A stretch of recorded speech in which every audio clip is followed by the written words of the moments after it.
Hello and welcome from Issues with Issues. This is the first episode of a weekly poll series I'm going to start doing. Start talking about the comics I pick up every week and seeing if anybody else wants to share their thoughts on them as well. So, this was were my polls this week. We're going to start off with 21 of the new Amazing Spider-Man series. Honestly, a little disappointing. The kind of on Earth stuff, like for the last little bit as Peter's been in space, has been not the best in my opinion.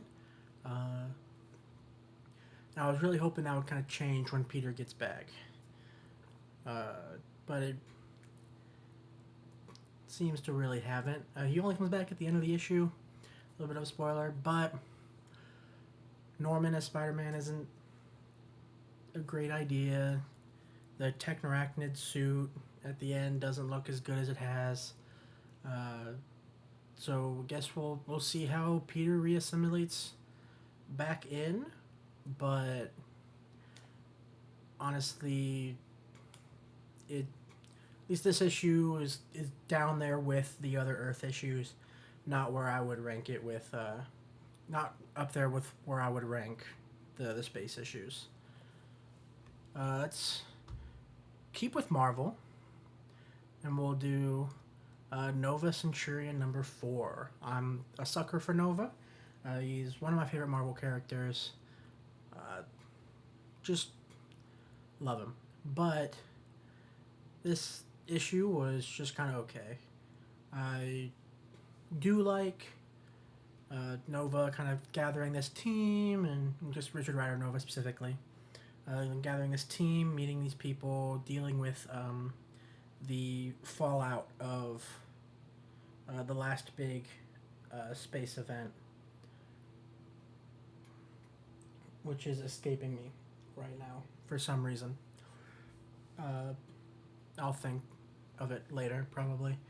But we do get a little bit of a cliffhanger at the end of this issue with him being reintroduced to Star-Lord, who he is mad at the moment because of that last event. I want to see where it's going. It hasn't been bad per se. It's been kind of probably right above mid is where I'd rank this series so far. They do draw his helmet a little weird sometimes, but it is what it is. I'm happy to have another Nova series, even if it feels like some of it's kind of doing a worse version of like Annihilation, post Annihilation Nova stuff, with him being the only one and having the world mind, but we'll see where it ends up going as we move on. I guess we'll round out Marvel here. Move it up, please. There we go. Ultimate Wolverine, just kind of par for the course right now. I'm honestly not even kind of reading Ultimate Wolverine for Ultimate stuff.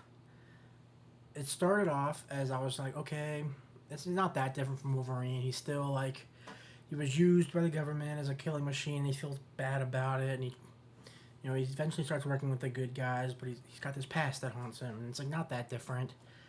But it was like competently written, and I liked seeing that side of the Ultimate world right now. We're just, you don't see a lot of the Eurasia Russia stuff in some of the other books, and so I liked having a book showing me that with Colossus and Magic and Omega Red, all that. So I kept reading it for that. Now that's mostly gone.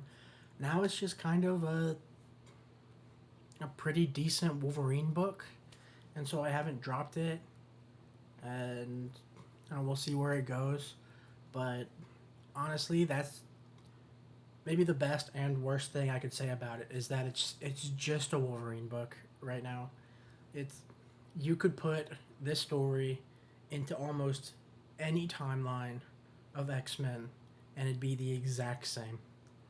It's, oh, Wolverine and the mutants hiding from the government and trying to find the people who hurt him and his friends.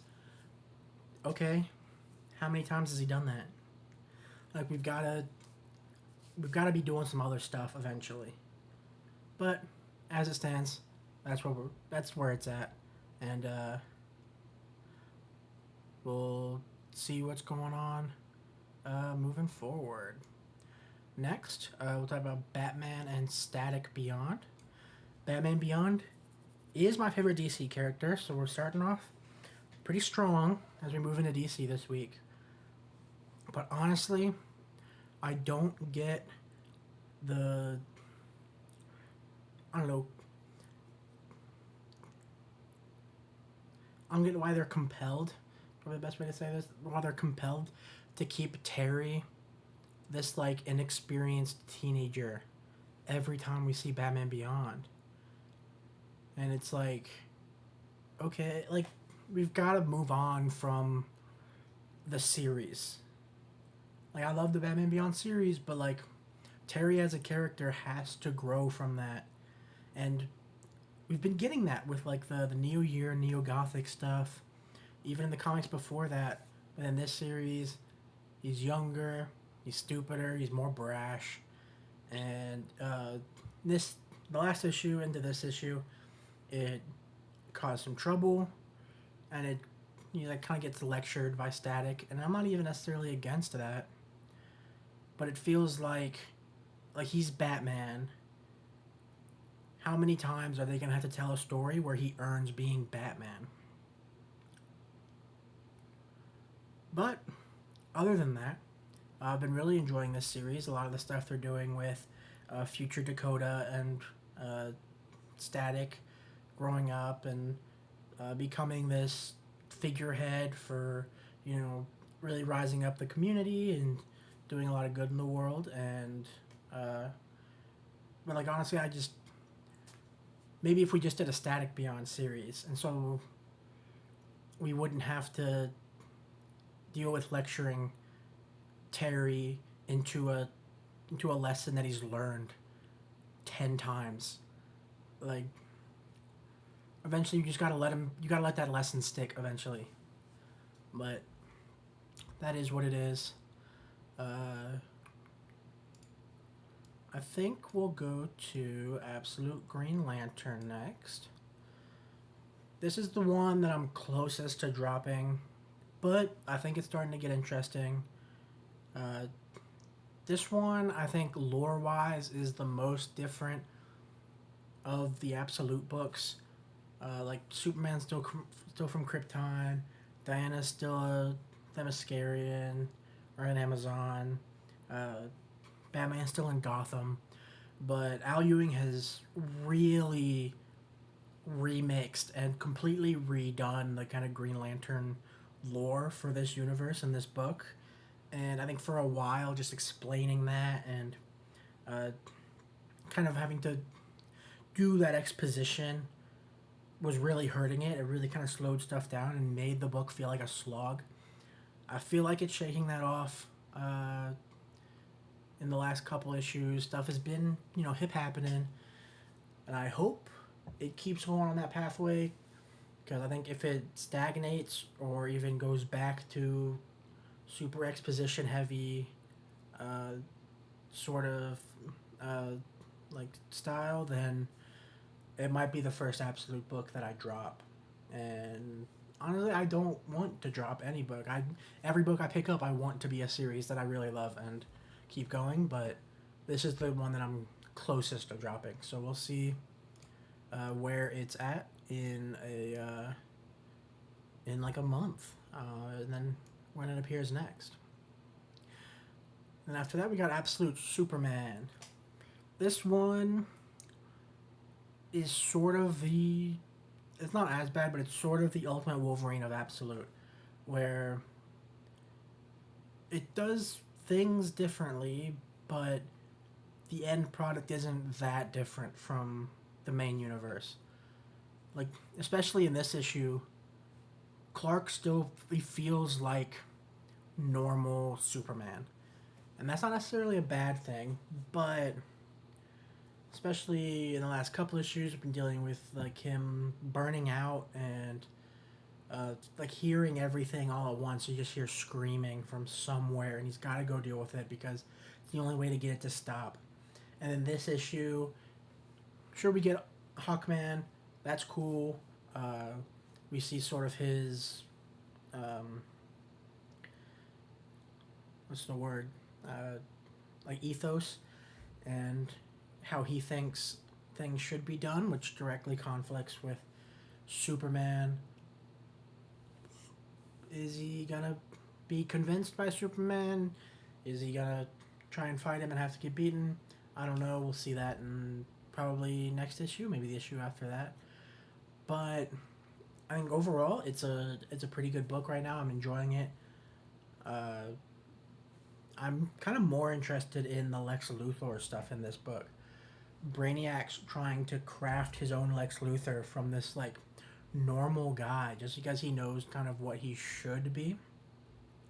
I think that's a super interesting topic, and where that goes, I'm interested in. Is it gonna like push him to maybe work with Brainiac, but like secretly be working with Clark and like leaking information or something?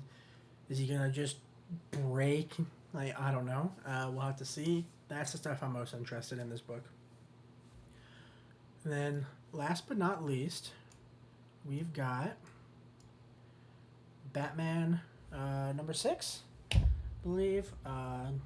Honestly, this Matt Fraction run of Batman, I've been really enjoying. Art's been great. Storytelling has been fantastic. The pages really kind of feel frenetic and just action packed, even on just like normal. Like then characters just sitting there talking, it can feel like you're actually like kind of there. Uh, I'm interested in what we're doing. It seems like we're getting Joker back. I'm not crazy about that, to be honest with you. Honestly, I think Joker just needs like a decade off. Just don't do Joker shit for a while, because it feels like we've done everything with Joker, and so everything you do with Joker is probably just retreading something that happened 20 years ago in a probably a better book. So I don't like that. I do like Bruce. You know, he's talking with this doctor. He's trying. She just recently figured out at the end of last issue uh, who Batman and Robin are. It's Bruce and Damian. In this issue, we also get Tim Drake seemingly retiring from being Robin for the whatever amount of time. I don't think it's going to be that long realistically before he puts back on another vigilante suit. I hope it's not the Robin suit. You gotta let that grown ass man put down the tights. Like I'm fine with him even going back to Red Robin. People have been throwing out, 100,000 different names you could take on. Gray Ghost. Don't name him Drake. That was so fucking stupid. Like there's a lot of names and identities you could give him. Hell, he could be like the next Doctor Midnight or something. I don't care. Just if you bring him back to Vigilante, like the Vigilante world, don't put him in a Robin suit again. He's not like literally he should not be a Robin anymore. He is a grown ass man.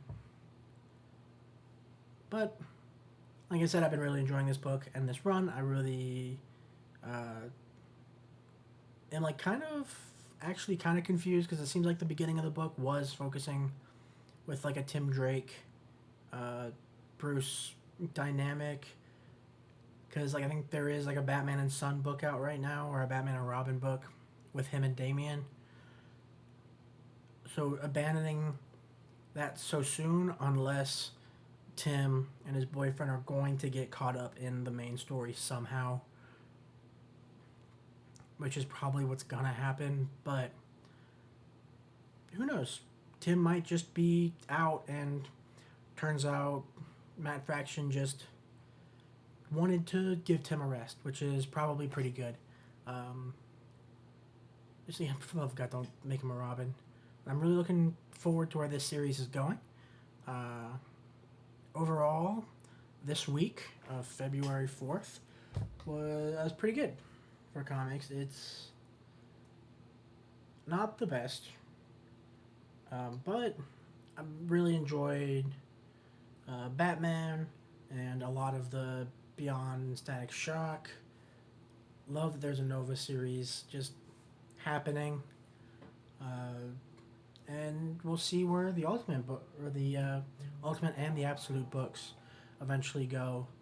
I know Ultimate Endgame 2 just recently came out, I think. Might have been this week. I didn't pick it up. So it seems like they're really kicking into gear what's happening with that main story. Absolute has taken a little bit more time. I think the last time, besides like the Wonder Woman Batman crossover, that we got like an overarching story thing was Absolute Evil, and that was fantastic. So honestly, that's like kind of what I'm kind of rating this week. Kind of very good to mid, but uh, I'm excited to see where it goes from here. Do you guys have any comments on these books? Whether they agree with me or not, you can put them down in the comments. If you have any other books that I should be checking out and I should be adding to my pull list, also put those down in the comments. Uh, I'll be trying to do this every week. Some weeks, if I don't have any pulls, which does happen occasionally, I might not be getting a video like this. But I've done some work to set this kind of video up to be very quick and easy to make. So I hope that'll kind of encourage me to make these week to week. I'm hoping to get these out either Wednesday or Thursday, probably Thursdays. Uh, but I think that's all I've got to say about the books I picked up right now. Comment, like, subscribe, all that normal stuff. And hopefully, I will see you next week. Happy reading.